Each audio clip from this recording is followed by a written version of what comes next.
I thought we would continue on with the ALICE site and look at Jarrett White's articles that are out there for his latest one. Well, look at what Jarrah is doing, because he's done some remarkable work. He's writing a regular column for the owlist.com website now.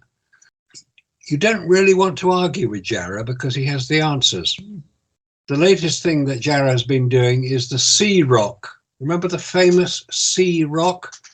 Is a letter C that appeared on a rock on Apollo 16, I think it was, yep, where in the foreground there is considerable evidence that this strange buggy, which was driving along, managed to drive over some rocks, missing some, drove over others, left quite distinct tire tracks as it did so, and then did a left-hand turn. Right, it's got four-wheel drive steering, or four-wheel steering. It's got four-wheel drive as well, it's supposed to have.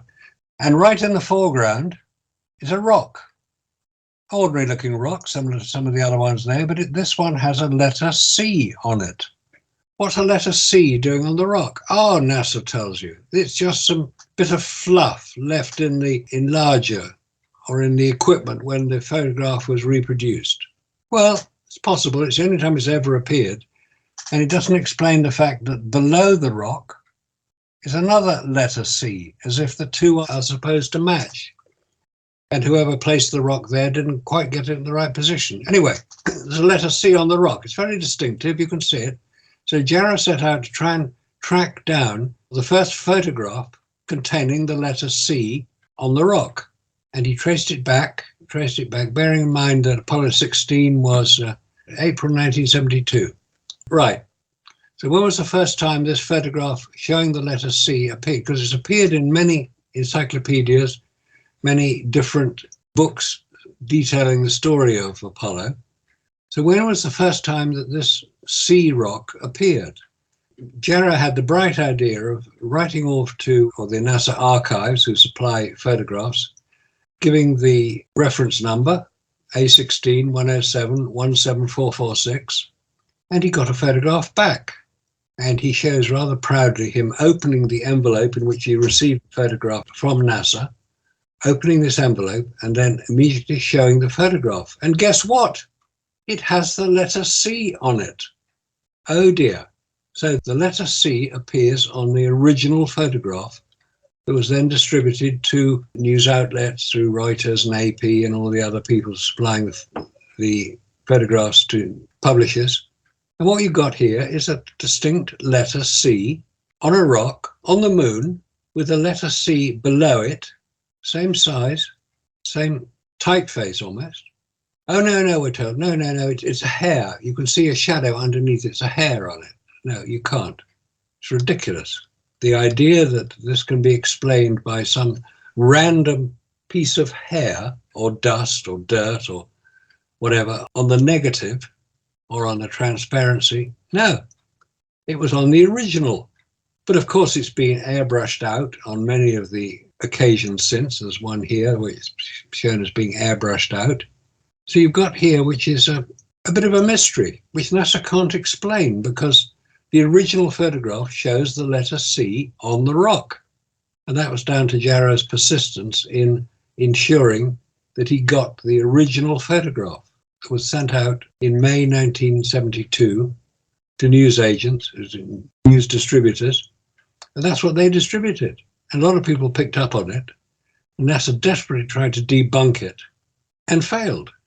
And they failed to debunk many of these things because a lot of people examining the whole Apollo story now are so well informed about the subject that they can see the debunks coming a mile off, and they can usually counter them very easily. It's not difficult to counter a lot of NASA's debunks because they usually omit many of the salient points which you need to know if you're going to debunk NASA. NASA are desperately trying to cover their tracks by recalling a lot of the information that they have published, which has now been demonstrated to have been incorrect, and reprinting it, republishing it, leaving out the bad bits. So anyway, there's a great deal here. This book, the space technologies The Illustrated Encyclopedia of Space Technology, A Comprehensive History of Space Exploration by Kenneth Gatland and Arthur C. Clarke, or forward by Arthur C. Clarke. And we have a lot of information there. And there we have the letter C on the rock in this encyclopedia, published in 1981. So it goes back a long way. They must have failed to see it. The C rock, page 164 of the Illustrated Encyclopedia of Space Technology. Jarrah has done other videos on it. Moonfaker, Rocks and Crocs, published in 2008. Well, it's interesting because the original uploads in 1997 to the journal site where the photographs were first put up, the sea rock was there as well. I'm not sure what year it was spotted, and then of course it was removed. Oh, it had to be. Placed it without the sea. That's basically an admission right there. Tried to hide it, as much a guilty sign as anything else you could ever want. I think NASA are finally discovering that their story is falling apart. Yeah, and then of course they send Jarrah the photograph with the C on it when he's asking for the original. Yeah, he got the original, which had the C on it. Here's another one. That says the Apollo story, a pictorial tribute to the men who conquered space and the moon. It was published in 1972, which also contains the C rock image. It's back to 1972. There it is, C rock, page 121 of the Apollo story. Anyways, Jarrah goes into many other details. He looks at other newspapers that he checks out in Australia and the Canberra Times. It's only on microfilm, and that lacks sufficient resolution to see the sea. So there's a great deal of information that Jarrah has come up with. And here is what he ordered. The press photograph, Apollo 16, astronaut Charlie Duke Jr. walks on the moon's surface. That's on eBay, dated May the 1st, 1972. Yes, well, of course, NASA has to protect all the millions of dollars of revenue they're getting from these very valuable artifacts that they brought back from the moon. Yeah, of course. If the moon dust in the paintings are from a landfill, they're worth nothing. Have to protect that. Well, here we have a hair follicle. You see, so you can actually see it. There's the root, and then there's the root here. So, I mean, it does look kind of like it. Well, it may well be. Why would they get to such trouble? But you see, this is what I don't understand.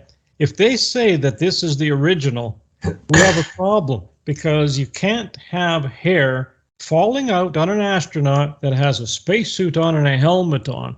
So how did that hair get there? Well, it couldn't have been on the original then. The only way it could have gotten on there is when they were rescanning it with the optical printer, when they were making copies of the original films. I could see it getting on there. And then, of course, when they print that and scan that film, it's going to keep going all the way through the line. So in my opinion, they did not send Jarrah the original from the vault. That was a copy done on a optical printer. That's the one he got. And that's the one the press got. And that's the one everyone got. That's my opinion. Or the other option is that it actually was on the rock when it was photographed, wherever they photographed it. And it was a studio set, dressed by set dressers with props, and they just didn't see it. And by the time they had identified it, they realized that had to be removed. And so they started removing it after it had appeared in various books. Yes, and the thing is why are they removing it? What is so important about that little follicle being there? Why would you have to remove it? That makes no sense. Well, because if it was for real, and it did have a papier-mâché rock with a letter C on it to correspond with a C on the actual ground, because it was on a stage. And because everybody was a bit rushed and concerned about what was going to happen, somebody had overlooked it. Maybe the rock was supposed to be the other way up, so the C would not be visible. If you look at the photograph carefully, that rock has been overturned by the rover because the dirt's on the bottom side, it's flipped over. That's a good possibility. Yeah. It's actually upside down. It's been dislodged and turned over. Yeah. And you see the other rocks that are dislodged and turned over, in all of the other photographs, it doesn't matter what photograph, if they turned over a rock, the dirt is stuck to the bottom side of the rocks. Yeah, that could well be the case, because there are some very strange tracks very close to that rock. They absolutely have the rover tracks come in there, and there's a straight grid pattern on that coming in. Probably a small crane came in and picked the rover up to take it off, because it looks like it absolutely high-sided itself on those rocks, picked up over top of it. And you can definitely see where a machine came in, picked it up, and actually skidded backwards, but it's a straight block pattern on the tread coming into there. Yeah, I think that's a very plausible explanation, that whatever it was, whether it's the rover or the crane or some other things. And then if you look at the rover itself, they have been beating the hell out of that thing, and you can see the wheels are all wonky. They're all caved in on the side and everything else. Like, they're not straight up and down anymore. The Apollo 16 rover really got a beating. Yeah, it did. Jumping over rock. I mean, what a ridiculous thing to do. Look on the right-hand side of the picture, where the track is going away to the left, and it appears to have bumped right across the top of that rock. It had to be picked over top of that. Yeah. There'd be skid marks all over top of the rock if it was climbing the rock. You can see the skid marks of the tires. Those tracks, presumably they're rover tracks, they don't appear to be in any way, shape or form realistic.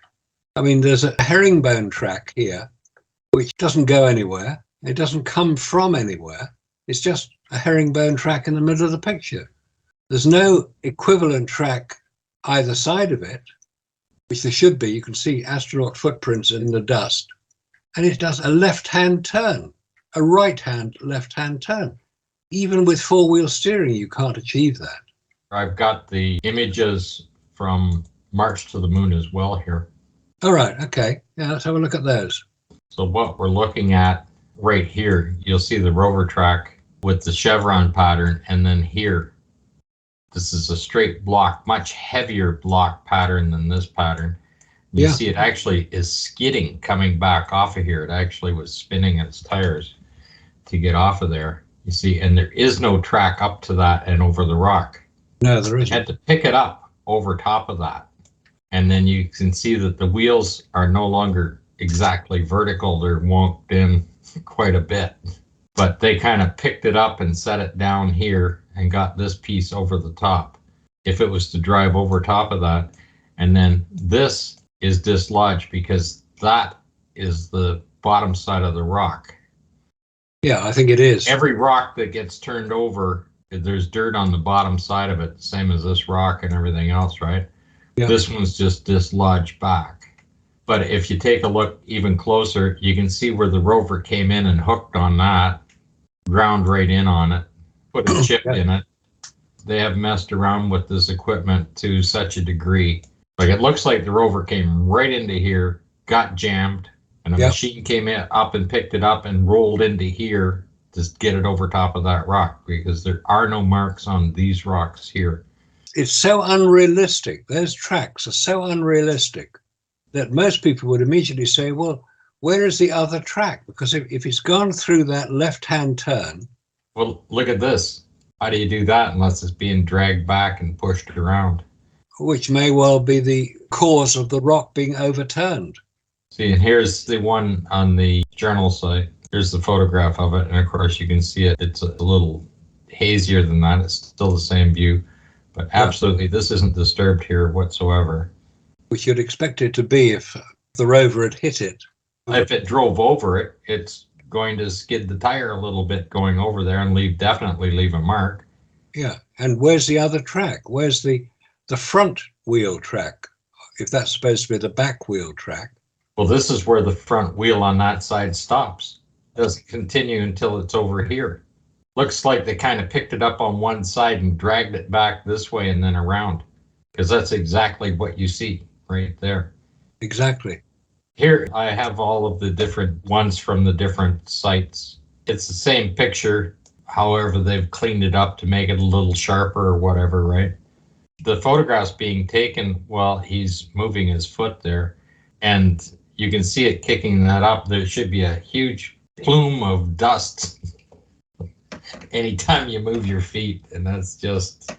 And of course, if you look at the treads, and I've noticed this before on other photographs, whether it's wet or not, there's the dirt is sticking to the tread because there's moisture in there. All the rest of the photographs that are drier, there's no dirt sticking to the treads. None whatsoever. Nothing on the tires. Well, it must have rained the night before at Cinder Lake, wasn't it? Well, you look at this, right? It looks muddy. And you can see there's oil. Here again, the oil's coming off the bearings. Look at the tire, just coated in oil. Well, they damaged it. Yeah, and oil here down. Well, it's leaking out of the gearbox there, right? And here's another one from March to the Moon. It's the secondary photograph of it. Just there's two of them in a row there. And of course, they've cleaned it up for March to the Moon. But here again, you can see there's where the tire came in, because this is not the Rover tire. No, it's not. This one, the front tire stopped there and there. It got picked up on just one side, dragged back, and then pushed around, and they set this side of it over this side of the Rover. They just kind of swung it over and set it down on the other side there. Now this one's a little clearer. Now you can see all of that greasy dirt stuck to that tire. And that's been leaking since Apollo 15. And I've gone through that a few times with the leaking wheels on it. And then here's another one from one of the other sites. I put them all together to have that whole view of them. And I don't have a copy of anything from the one with the sea on the rock. Because when I first downloaded the stuff, it was already missing. Yeah, obviously somebody spotted it quite early on. Around 2002 or something that it was spotted. Yeah, I mean, those dates you showed, Robert, were showing how the pictures have been changed from 2010. They'd all been upgraded. If you look at pictures earlier than that, they were quite different. Yeah, the funny thing is that the originals are bluish. They have a more of a bluish hue to them. And the ones that have been cleaned up, the chromatics are so vivid, the ones that they've cleaned up. It's interesting, those pictures we showed of the Apollo 16 sea rock, if you look behind the rover, you've got a lot of detail in the foreground. Look behind the rover, there's no detail at all. It's as if it's a background. Well, that's in many, many images. You're sitting on a set and then there's just a nice wall map. Back to the sea rock, what is that little ring that's sticking out of that rock? That's probably to hold it in place, the paper mache. Clipped it down.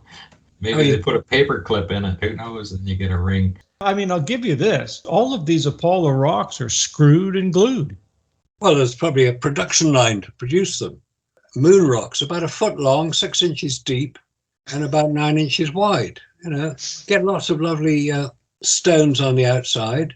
That's not how moon rocks are supposed to be. It's extraordinary, the amount of errors.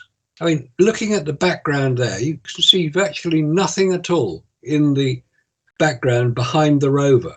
It's as if the scene stops literally a few feet from the rover, and then you've got the projected background behind it. Yeah, just the painting.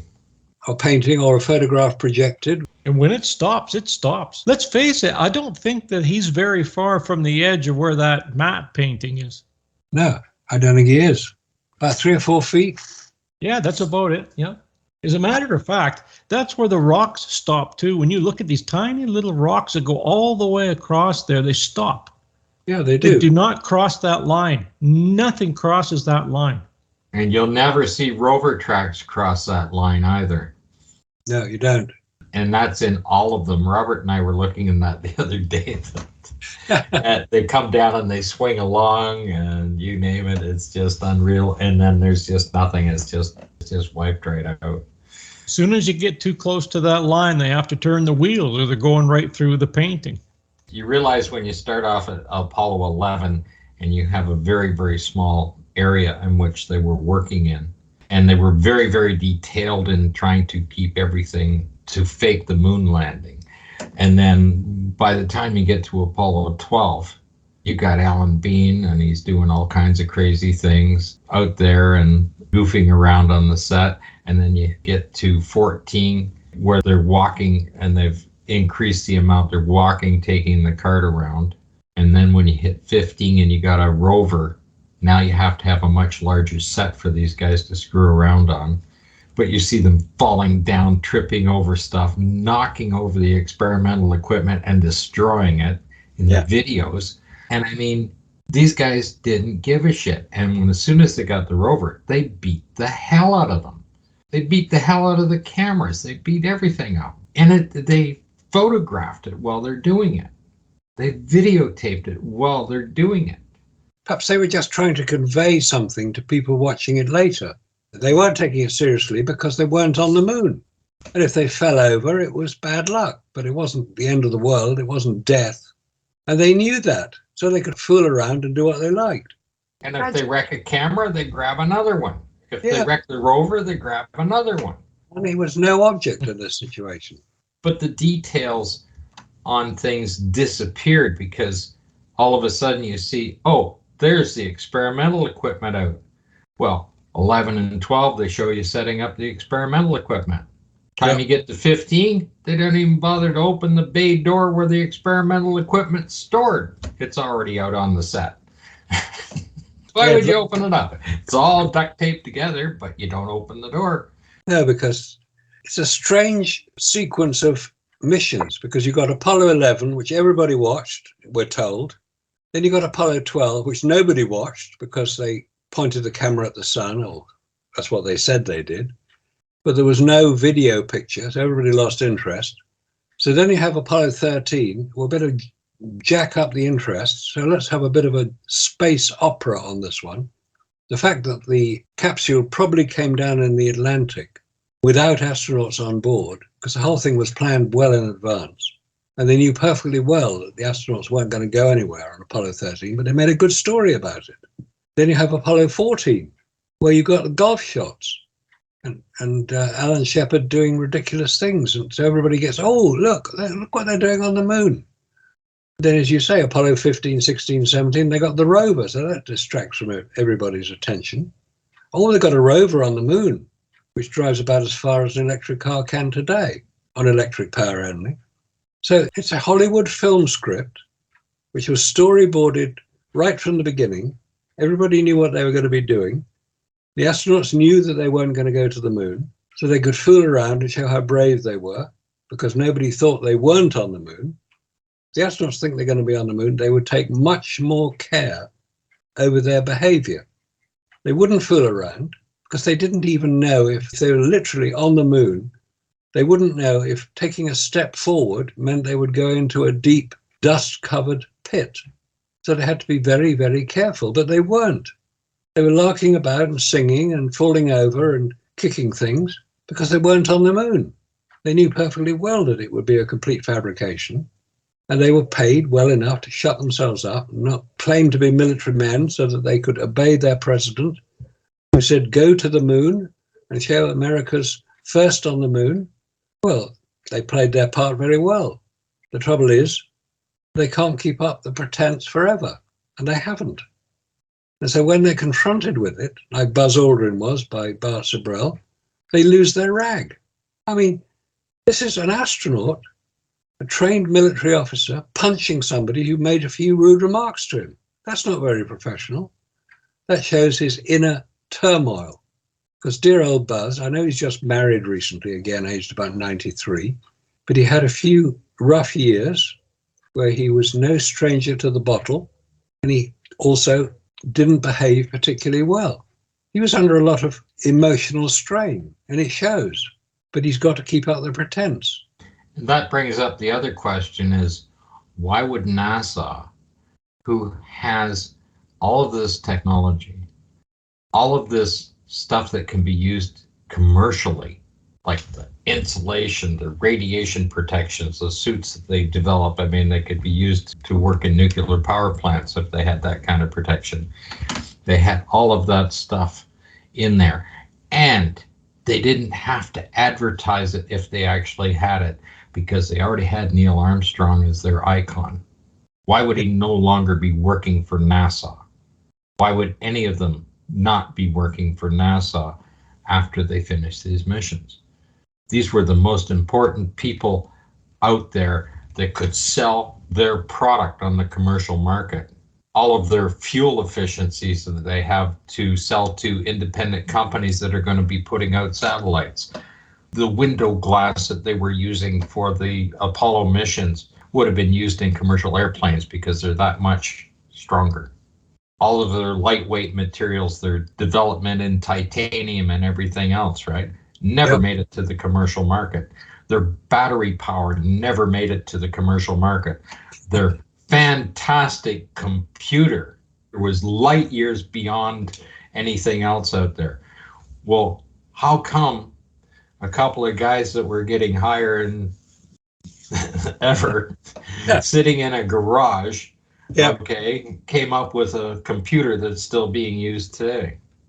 And if they were that intelligent, how come NASA never used them?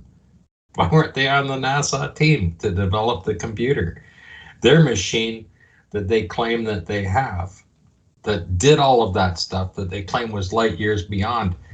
There was a comment underneath one of the last videos and going, oh yeah, you should watch, there's 20 hours of video on them reconstructing the whole thing at Houston, right? The control center and the whole 9 yards, right? And it does the full simulation. Well, you could hide a little tiny chip underneath any one of that piece of machinery to look after all of it now. You wouldn't even be able to find it. But if they claim that it worked to perform that, all you need is that 100 tons of equipment that's sitting on the floor in the control room, and you need the 40 guys that are operating that and put all of that on the LEM. That's how much computer equipment you need to put on the LEM. Just 100 tons of it and 40 guys to operate it. And then maybe you could perform a simulated landing with the LEM. Simulated. That's what people don't understand. They don't understand that the computer did not interface with the equipment. You pushed a few buttons and it read it like you're recording a vinyl disc. You're listening to music on a vinyl disc. It's read-only memory is all you had. You did not have the amount of random access memory for it to interact. It could not receive from the other pieces of equipment on there. You only had one input to that computer, and that was that keyboard. You don't have a touch screen. You don't have anything else. It cannot read. It cannot read instructions from another device. It can't read the attitude of the machine. It can't read the speed of the machine, or in a 360-degree environment, exactly where it's positioned in there. It wouldn't know how to turn on and off the retros. I mean, you could record that they turn on and off, but there's no way it's going to adjust for anything. It just isn't there. And if people don't understand that, take away your mouse and take away your keyboard and take away your touch screen and now operate the computer. Just put a numbered keypad on there. That's all you have. And the only thing you have is 1 to 87 codes that you can punch in. That's all you have, and see what happens to your computer. They don't understand that. Computers were good at calculating numbers. They can work stuff out if you put the information in manually on the keyboard. And the only thing you had to pre-program anything is you had swipe cards with holes in them, reading on, off, on, off, you know, that's it. You could, instead of entering the numbers 101010 into the thing, you could just slide it through on a swipe card and it would input that information in there. Yeah. That's the kind of computer they had. And not only that, it was so primitive in its design. The entire design of that computer has no longer been used anywhere. It's not part of an IBM. It's not part of an Apple computer or any basis. It did not have a disk operating system of any kind. It did not have a hard drive. All it is it's capable of reading a read-only memory wire core disc that weighed about 4 pounds a piece. So you had 87 of those, and you punch it in and it said, oh, it's going to play that one. It's like walking up to an old jukebox. If you watch Happy Days and put your quarter in it, you punch the number and it pulls out the record, sets it down and plays it. And that's exactly the same as what that computer operated at. And if people understand that, and you realize every time you needed to punch a new code in, you had to hit the reset button and wait for 15 seconds. Well, imagine doing that, punching the next code in, and it'll take 15, 20 seconds for it to load the next one before anything happens. But you're traveling at 6,000 miles an hour. You're going to have a problem. If you think you could do calculations and have a 30-second delay in it when you're traveling, the computer would have to be at 6,000 miles an hour. You're going to have to be 400 times faster than the Tesla, the computer that's doing it. You have to be also within a 360-degree environment at the same time, where Tesla doesn't have to worry about going up and down. It's sitting on the road. It's just looking at left and right, accelerating or decelerating when it's doing the stuff. But you still have to be 400 times faster than that. I think what we've got here is a lot of projection from people defending NASA. They're projecting what they think should be happening, what they think happened, how the computer worked. And if you look at the computer and you read some of Xavier Pascal's analysis of the Apollo guidance computer, you'll find it was a very, very primitive machine that could hardly do anything. It certainly couldn't do it autonomously. It had to be told what to do. So you've got this ridiculous situation where people desperately trying to make up the problems that NASA are now being identified with, like with the computer. And they're projecting onto NASA how it should have happened, not how it did happen. Even when you look at their joystick control, and if you take and you realize that that isn't attached to the computer whatsoever, that will operate the retro rockets. Like you push it forward on the angle, it'll push two. If you're on the angle, it'll push two on together or whatever. You pull it back and it pulls that one or the side, right, on there. So people think that's a joystick control. Well, you have a joystick control on a computer today that will actuate all of that. Your mouse works basically the same way when you're moving it around, right? Or you're playing a video game with a video game controller and you got two little joysticks and all the buttons to play that game with. That machine would have to be that capable with today's technology to do that. Plus, you'd have to have a display screen to show you actually what you're doing in real time on that. And none of that is available on that machine whatsoever, nor is that joystick that they're using for manual control attached to the computer in any way, shape, or form. Artemis 3 might not land humans on the moon. New plans. Says NASA is heading back to the moon and is aiming to return humans on the surface during Artemis 3, scheduled for late 2025. However, despite this process being completed around half a century ago, it's by no means easy and involves a lot of moving parts. Even if just one aspect is delayed, it could compromise the entire mission. This is a problem that NASA is currently running into as the launch date gets closer and closer. Between the Gateway Space Station, Orion spacecraft, SLS rocket, and the SpaceX human landing system, there is a lot of work that still needs to be completed. Recent comments from the agency official even suggest that they may change the flight profile of the mission if certain projects are not ready. This could turn the long-awaited moon landing attempt into another practice run similar to Artemis 2. Well, there you go. Go.